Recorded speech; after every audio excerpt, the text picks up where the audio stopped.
Hi all, welcome to PSC കൂട്ട്. ഇന്ന് നമ്മൾ നോക്കാൻ പോകുന്ന പഞ്ചായത്തി രാജിൻ്റെ സെക്കൻഡ് പാർട്ടിലെ ക്ലാസ്സാണ്. അപ്പോൾ ഇന്നലെ ഓൾറെഡി നമ്മൾ 3 കമ്മിറ്റികൾ പഠിച്ചു. അപ്പോൾ ബാക്കി വരുന്ന കമ്മിറ്റിയാണ് first LM Singhvi committee. 1986 Rajiv Gandhi സർക്കാർ നിയോഗിച്ച കമ്മിറ്റിയാണ് LM സിംഗ്വി കമ്മിറ്റി.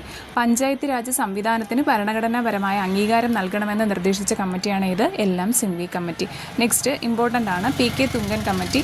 1988 ഇത് രൂപീകരിച്ചത്. പാർലമെൻറ്റിൻ്റെ ഒരു സബ് കമ്മിറ്റിയാണ്.